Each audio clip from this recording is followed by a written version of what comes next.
ሰላም ጤና ይስጥልኝ ውድ ተመልካች አድማጮቻችን፣ ይህ ኤንቢሲ ወቅታዊ ዓለም አቀፋዊ ዝግጅታችን ነው። በዛሬው ዝግጅታችን በሃንጋሪ አዲስ በምርጫ ያሸነፉት ሰው ፔተር ማግያር የሩሲያውን ፕሬዚደንት ቭላዲሚሮቪች ፑቲንን እንዲህ ሊሏቸው መዘጋጀታቸውን፣ ስቶፕ ዘ ኪሊንግ ኢን ዩክሬን ፍየል ከመድረሷ ቅጠል መበጠሷ አይሏል አበው የቀድሞዋ የአሜሪካዋ የውጭ ጉዳይ ሚኒስትር ኋላም ላይ ለፕሬዚደንታዊ ምርጫ ፉክክር ውስጥ ከትራምፕ ጋር የገቡት ወይዘሮ ሂላሪ ክሊንተን ኦርባንስ ሎስ ሪዛውንዲንግ ዲፊት ፎር ፑቲን ማለታቸውን፣ የቪክቶር ኦርባን ሽንፈት ለፑቲን ለኔታንያሁና ለትራምፕ ኪሳራነቱ መገለጡን፣ ሰሜን ኮሪያ ደግሞ የጸረ መርከብ ክሩይዝ ሚሳይሎችን ስኬታማ ሙከራ ማድረጓን፣ ወዲያም ከዚያው ከእስያ ቀጠና ሳንወጣ ሌላ ኃያሏ ሀገር ቻይና ለአሜሪካ ማስጠንቀቂያ መስጠቷን ማር ሲበዛ ይመራልን ያሳዩበታል። እንዲሁም የኢራን የኢዝራኤልና የአሜሪካን ግዙፍ ጦርነትና የተኩስ አቁም ስሌት ተንተርሰን በዝርዝርና በጥልቀት እንቃኛለን። እስከ ዝግጅቱ ፍጻሜ ድረስም አብራችሁኝ ትዘልቁ ዘንድ የአክብሮት ግብዣዬ የአየር ሞገዱን ሁሉ አሳብሮ ከልባችሁ ይድረስ የምላችሁ አዘጋጅቼ የማቀርብላችሁ ትዕግስቱ በቀለ ነኝ።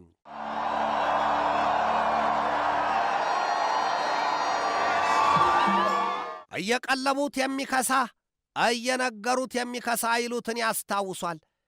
የጦርነት አባዜ የሚያራዣት ዓለም ወይ አንድ ፊቱን እንደ ቀደሙት ዘመናት የዚያን የአንደኛውና የሁለተኛውን የዓለም ጦርነቶች አይነት ውስጥ ልትገባ ነው የሚሏት ቢበዙም ለይቶላት አላረፈች። ሁሌም የእሳት ጨቀጨቅና ያሞጠሞጠባጭ ታቅፋ ትንሰቀሰቃለች ይሏታል። ጦርነት ሞት የሚመረጥበትስ ነውቴ? እገድል ሲሉ የሚሞቱበት፣ እመለስ ብለው ሄደው በወጡበት የሚቀሩበት ነው። በዚህ ዘመን ያለው ስልጡኑ የሰው ልጅ ግን ሞት ቢዘገይ የቀረ ይመስለዋልን፣ አሊያም ገዳይ ሲያረፍድ ሟች ይንቀዠቀዣልን ሆኗል ሲሉ ከገዛ ራሱና ከዘመኑ የወጡት አካላት የሰላ ትችታቸውን ያወርዱበታል። የዛሬን አያርገውና የአሜሪካው ፕሬዚደንት ዶናልድ ትራምፕ በመጀመሪያው የሥልጣን ዘመን ውድድራቸውና የምረጡኝ ብቻ ዘመቻቸው ለአሜሪካ ሕዝብ ሲነግሩት እንዲህ ነበር ያሉት። እርሳቸው የመጨረሻው ግባቸው የሰላም መሠረት መሆናቸውንና ከእርሳቸው ቀደምት የነበሩትን የዚያች አገር ፕሬዚደንት ባራክ ሁሴን ኦባማንም በጣም ደካማ የድርድር ስልት ያለው ሲሉና የአሜሪካን ሕዝብም ወደ ድህነት የሰደዱ አድርገው ነው የሳሏቸው።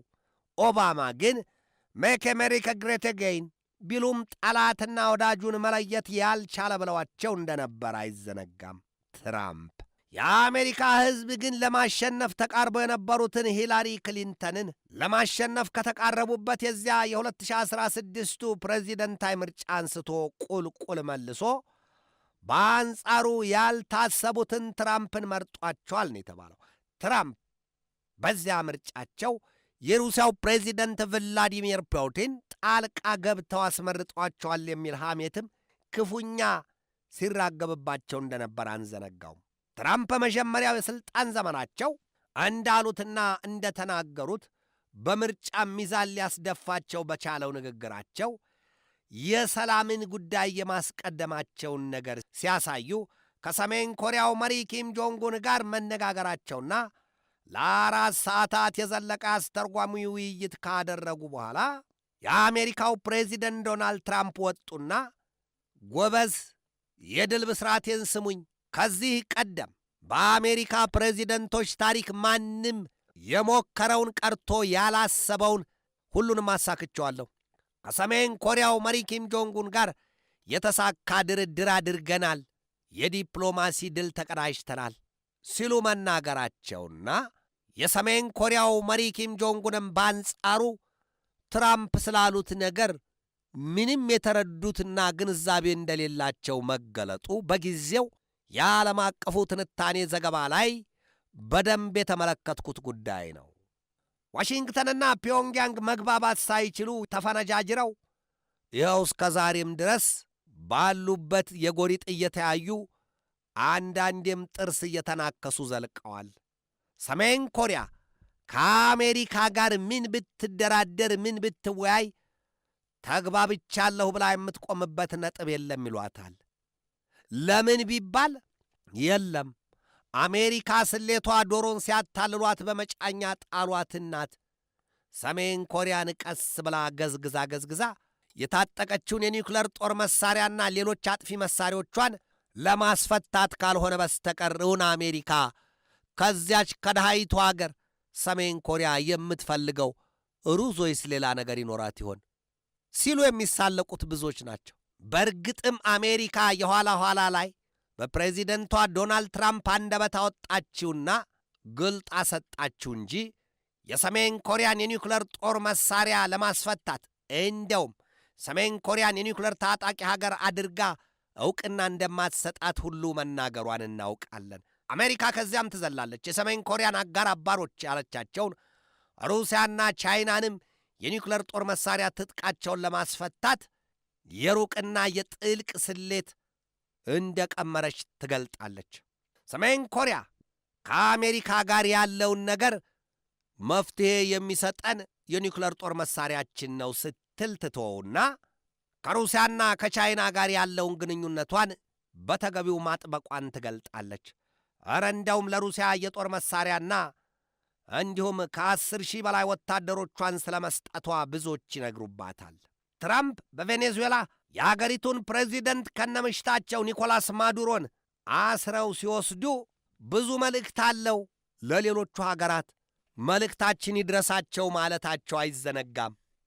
እንዴት ከተባለ ደግሞ ትራምፕ ያን ጊዜ የቬኔዙዌላውን ፕሬዚደንት ኒኮላስ ማዱሮን እንደዛ በጦር መሳሪያና በጦር ኃይላቸው ማዱሮ ሲያስፈራሩና ሲዝቱ የነበረበትን ሰዓት ትራምፕ የጦር መርከቦቻቸውን ሁሉ አስጠግተው በቀጥታ በሄሊኮፕተራቸው ወርደው ኮማንዶቻቸው አንዲት እንኳ ቁስል ሳያገኛቸው ምናልባትም ከማዱሮ ጠባቆች ብዙዎች ሕይወታቸውን ሰውተው ማዱሮን አስወስጄ መጣሁ የሚል ዘፈናቸው ተሰምቷል።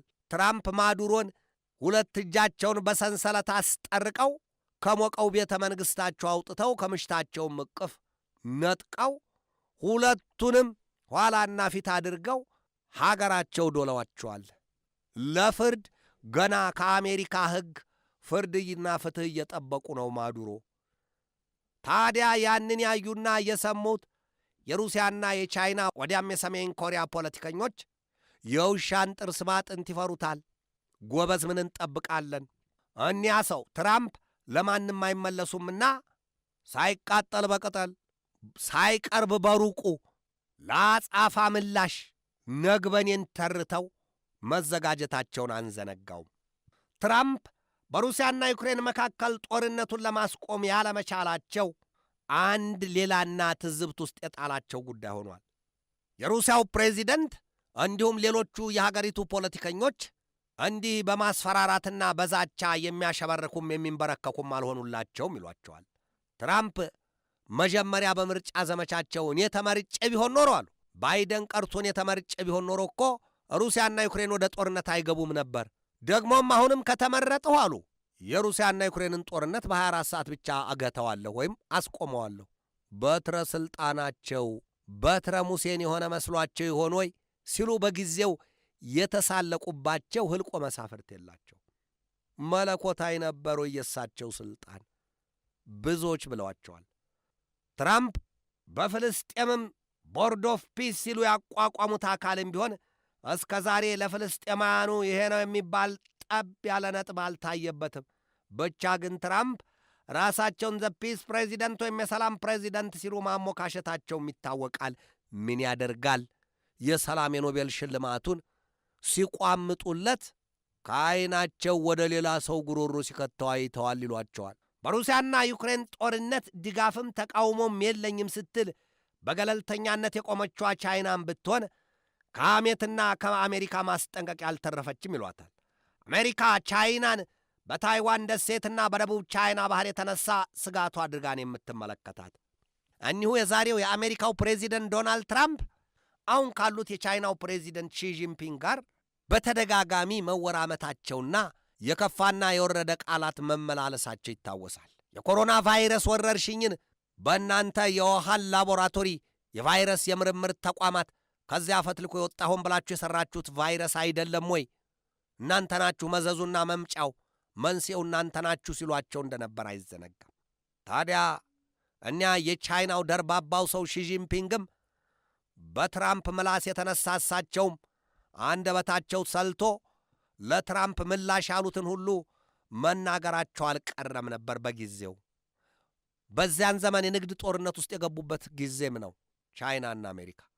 የደቡብ ቻይና ባህርና የታይዋን ደሴት ጉዳይ፣ የሆንግ ኮንግና የኡይገር አናሳዎቹ ማኅበረሰብ ጉዳይ እሳት ሆኖ ሰማይን የላሰበት ጊዜ ቢኖር ያ ጊዜ ነው።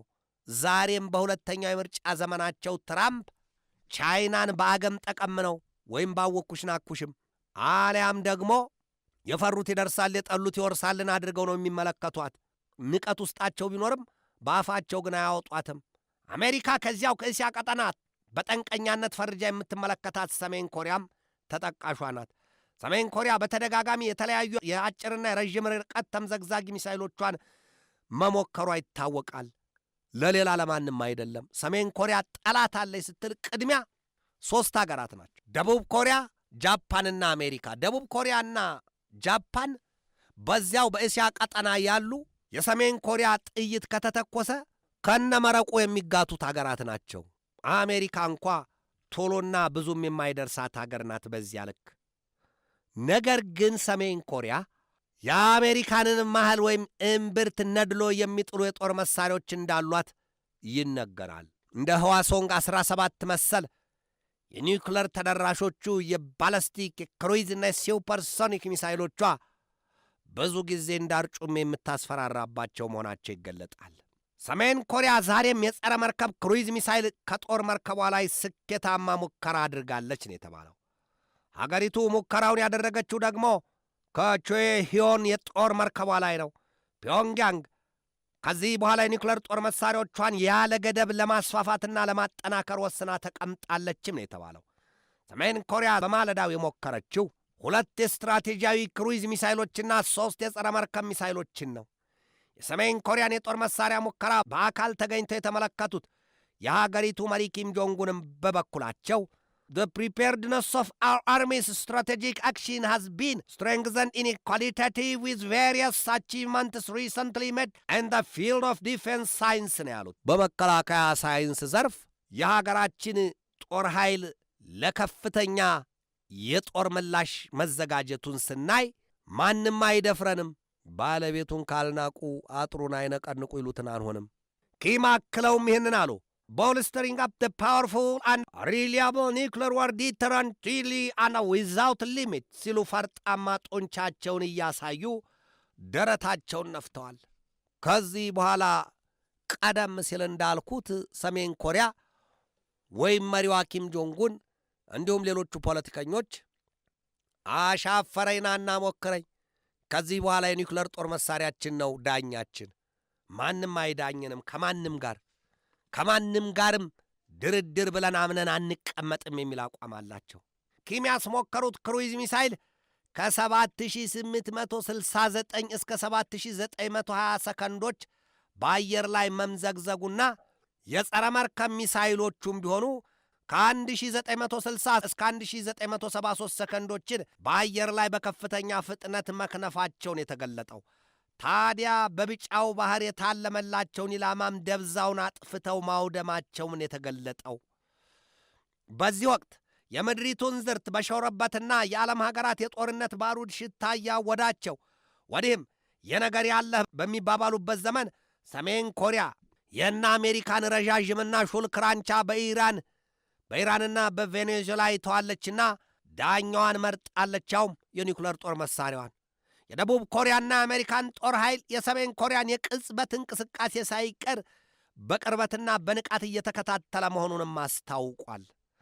አሜሪካ እጇ ረዥም ነው ይሏታል። በእርግጥም ስጋቶች ናቸው ብላ ባሰበቻቸው ሀገራትና ፖለቲከኞች ላይ በቀጥታ ትሰነዝረዋለች ይሏታል። ያልመሰሏትን ታነሳና እንደ ገበጣ ጠጠር ትቀያይራቸዋለች። ዛሬ በተሰማ ዜናም በሃንጋሪ የተደረገው ምርጫ የሀገሪቱን ጠቅላይ ሚኒስትር ቪክቶር ኦርባንን ስልጣን እንዲያበቃ አድርጎ መጠናቀቁ ለሩሲያው ፕሬዚደንት ቭላዲሚሮቪች ፑቲን፣ ለእስራኤሉ ጠቅላይ ሚኒስትር ቤንያሚን ኔታንያሁ፣ ለአሜሪካው ፕሬዚደንት ዶናልድ ጄ ትራምፕ ትልቅ የፖለቲካ ኪሳራ ነው ተብሎለታል። ሃንጋሪ የባህር በር የሌላት ወይም ላንድ ሎክድ የምትባልና የሕዝቧ ቁጥርም ከ10 ሚሊዮን እምብዛም የማይበልጥ ነው። ትራምፕ የዛሬን አያርገውና ሃንጋሪያኑ ኦርባንን ከመረጡ የገንዘብ ድጋፍ እንደሚያደርጉላቸው መልእክታቸውን በሃንጋሪው ምክትል ፕሬዚደንት በኩል ሲነግሯቸው፣ ኔታንያሁም ተመሳሳይ መልእክታቸውን መላካቸውና የሩሲያው ፕሬዚደንት ቭላዲሚር ፑቲንም ከኦርባን ጎን መቆማቸውን ያሳዩባቸዋል። ፑቲን ከአውሮፓ ኅብረት የሚጣልባቸውን ማዕቀብ በድምፅ ብልጫ ሲዘጉባቸው የነበሩት ሰው ቪክቶር ኦርባን ከዚህ በኋላ ሰፊውን በር ከፍተውባቸው ትተውት ሄደዋል። ወዮላቸው ፑቲን፣ መጥኔ ይስጣቸው። ለነገሩ በፑቲን ላይ ዛሬ ማዕቀብ ለመጣል ድምፁን የሚያሰማ የአውሮፓ መንግሥት አለ ከተባለ ምናልባት ሦስቱ ሊሆኑ ከቻሉ ፈረንሳይ፣ እንግሊዝና ጀርመን። እነሱም ቢሆኑ አንቺ ምላሴ አትከርሚም ከራሴ ሲሉ ማጎንበሳቸውና ማቀርቀራቸው ይነገርባቸዋል። ለምን ከተባለ ደግሞ በኢራን የሆርሙዙን ወሽመጥ መዘጋት ተከትሎ ከጋዝ ምድጃዎቻቸው እስከ መኪና ሳልባቶዮቻቸውና ከፋብሪካዎቻቸው እስከ ኢንዱስትሪዎቻቸው ያሉት በሙሉ የነዳጅ ቀለብተኞቹ ሀብቶቻቸው ተንኳኩተው አፋቸውን ከፍተው ቆመዋልና ነው። አሁን በፑቲን ላይ ማዕቀብ እንጣል የሚለው ሳይሆን እንዴት አድርገን ከፑቲን ጋር ሰላም ፈጥረን የነዳጅ ዘይትና የጋዝ ምርት እናግኝ የሚለው ጉዳይ ሊያመዝንባቸው ይችላል ይሏቸዋል። ነገር ግን ለአፋቸው ብዙ ብለዋል ፑቲንን። የሆድ ምቀኛው አፍ ነው ይሏል ኢትዮጵያን አበው። በለፈለፉ በአፍ ይጠፉም ይላሉ። በዚያ ላይ አዲስ በሃንጋሪ ምርጫ ያሸነፉት ሰው ፔተር ማግያር ለሩሲያው ፕሬዚደንት ቭላዲሚሮቪች ፑቲን ስቶፕ ዘ ኪሊንግ ኢን ዩክሬን ሊሏቸውና ለመወያየት ቁርጠኛ አቋም እንደያዙ አስታውቀዋል ነው የተባለው። አረ እንደውም ሰውየው ፑቲንን በዩክሬን የያዙትን ጦርነት ያቆሙ ዘንድም ነግረዋቸዋል ነው የተባለው። አዲሱ የሃንጋሪው ጠቅላይ ሚኒስትር አሉ በንግግራቸው Our history is not written in Moscow, Brussels or Washington, but in Hungarian streets. ማግያር ገና ከወዲሁ በቀጣይ ጥቅምት ወር ለሚከበረውና ለ70ኛው ዓመት ከሶቪየት ኅብረት ነፃ የወጡበትን ቀን በማስመልከትም ትራምፕን ጋብዘዋቸዋል የሚል መረጃ ወጥቷል። ያ ጊዜ ደግሞ 1956ን ያስታውሱበታል። ሰውየው አክለውም በሙሉ የውጭ ሀገራት ከሃንጋሪ ላይ እጃቸውን ያነሱ ዘንድ ጠይቀዋል። ግን ደግሞ የእርሳቸውን የምርጫ ድል ማድረግ ቻይናና ሩሲያ ፈጽሞ አልተቀበሉትም ነው የሚባለው። አለ ነገር በትራምፕና በሮማው ርዕሰ ሊቃነ ጳጳስ ፖፕ ሊዮ መካከል የተነሳውን ውዝግብና ትራምፕም ርዕሰ ሊቃነ ጳጳሱን የወረፉበት መንገድ አሳፋሪ መሆኑን ብዙዎች ተችተውታል። ትራምፕ የዚያን ግብራቸውን ጉዳይ ይቅርታ ይጠይቁ ዘንድ ቢነገራቸውም ይቅርታ አልጠይቅም ብለዋል። ኢራን የኒውክለር ጦር መሳሪያ ትታጠቅ ዘንድ ድጋፍ ከሚያደርግ ከአንድ የአሜሪካ ልጅ ጋር የምን ይቅርታ መጠያየቅ ነው? አልጠይቅም ብለዋል። ታዲያስ የሮማው ርዕሰ ሊቃነ ጳጳስ ዛሬ በሰሜን አፍሪካ ጉብኝት ላይ ናቸው።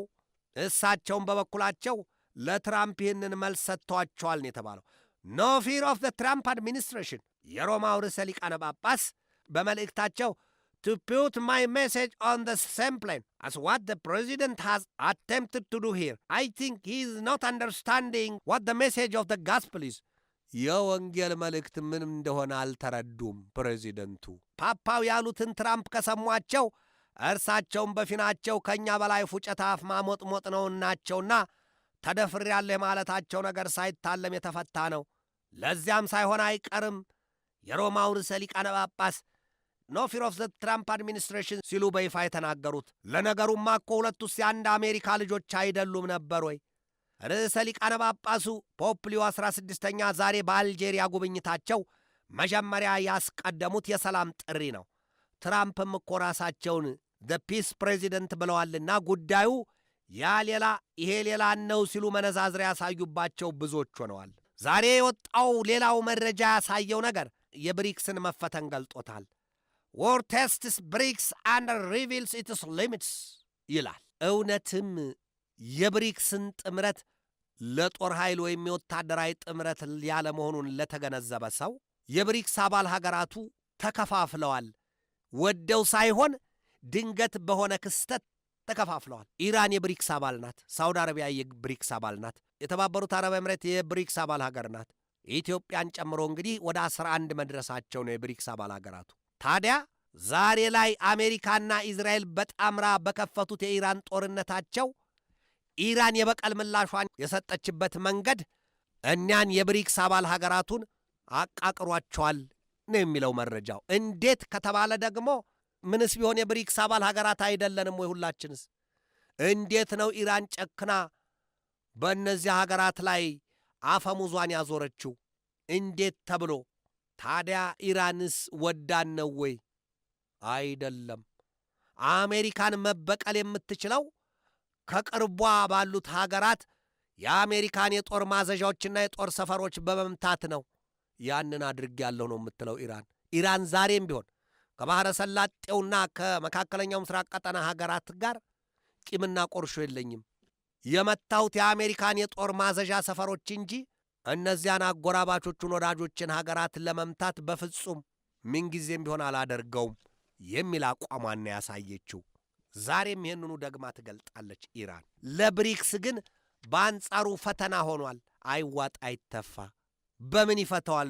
የብሪክስ አባል ሀገራቱ የዚህ መሰል ፈተና ሲገጥማቸው፣ የኔቶ አባል ሀገራቱ ደግሞ ትራምፕ የሆርሙዝን የውሃ የመርከቦች መተላለፊያ ወሽመጥ መዝጋታቸውን መቃወማቸውና ከትራምፕ ጋር አብረን አንቆም ማለታቸው ተነግሯል። የእንግሊዙ ጠቅላይ ሚኒስትር ሰር ኬር ስታርመር ወይም ጌታው ኬር ስታርመር ምንድን ያሉት? እኛ ከአሜሪካ ጋር ወግነን ወይም አብረን የሆርሙዝን ወሽመጥ ይዘጋ ብለን አንወስንም። የሆርሙዝ ወሽመጥ ግን ነፃ የውሃ መተላለፊያ መሆን አለበት፣ ይህ አቋማችን ነው ብለዋል። የፈረንሳው ፕሬዚደንት ኢማኑኤል ማክሮን በአንጻሩ ምንድን ያሉት? የለም የሆርሙዝን የውሃ መተላለፊያ ወሽመጥ ነፃ ለማድረግ ከአሜሪካ ውጪ የሆነ ከበርካታ ሀገራት የተውጣጣ የወታደራዊ ግንባር መስርተን ለመዋጋት አይደለም፣ ነገር ግን ጸጥታና ሰላምን ከጣልቃ ገባ ኃይሎች ለመከላከል የዚያን መሰል ተልእኮ የተሰጠውና የሚያስፈጽም ኃይል እንገነባለን ሲሉ ሽር ጉድ ይዘዋል። ደፋ ቀና ይወጡባቸዋል። ትራምፕ በዚህ አይደሰቱም። ምክንያቱም ሰሞኑን ባለፈው ሳምንት ከሰሜን አትላንቲክ ጦር ቃል ኪዳን ድርጅት ዋና ጸሐፊ ማርክ ሩት ጋር እዚያ ዋሽንግተን ዲሲ ውስጥ ከመከሩ በኋላ ትራምፕ ከትናንት በስቲያ መግለጫ ሲሰጡ ምንድን ያሉት? የለም የሆርሙዝን ወሽመጥ ስንዘጋ የኔቶ አባል ሀገራት አጋር አባራቱም ከእኛ ጋር ሊቆሙ ወስነዋል፣ ይህንን ገልጠውልናል ብለው ተናግረዋል። ከአፍ የወጣ አፋፍ እውነቱን ተናግሮ ከመሸበት ማደር። ነገር ግን ዛሬ በወጣ መረጃ የኔቶ አጋር አባር የሚባሉት አባል ሀገራቱ የለንበትም ብለዋል። ጉድና ጅራት ከወደ ኋላ ነው ይላሉ ኢትዮጵያውያኑ። ወይም ደግሞ ውሸት ሲደጋገም እውነት ይመስላል፣ ነገር ግን እውነት አይደለምና ሲቀርቡት እንደ ጉም ይተናል ይላሉ። አሜሪካ የሆርሙዝን የውሃ መተላለፊያ ወሽመጥ መዝጋቷን ተከትሎ ቻይና ጽኑ ማስጠንቀቂያ መስጠቷም ተሰምቷል። ቻይና ከ50 በመቶ በላይ የነዳጅ ዘይትና የጋዝ ሀብት የምታስገባው በሆርሙዝ የመተላለፊያ ወሽመጥ ነው። ታዲያ ያንን ያደረገችውም ከኢራን ጋር በተፈራረመችውና በገባችው ባለፈርጀ ብዙ ውል ስምምነት ነው። ቻይናና ኢራን ሲዋዋሉ ይሄንን ተነጋግረው ተፈራርመዋል። የሆርሙዝን ወሽመጥ አሁን እዘጋለሁ ያሉት ትራምፕ የቻይና መርከቦች እንዳይተላለፉ ማድረጋቸው አይደለም ወይ? እኔ ከሞቱ ሰርዶ አይብቀላለች አሉ።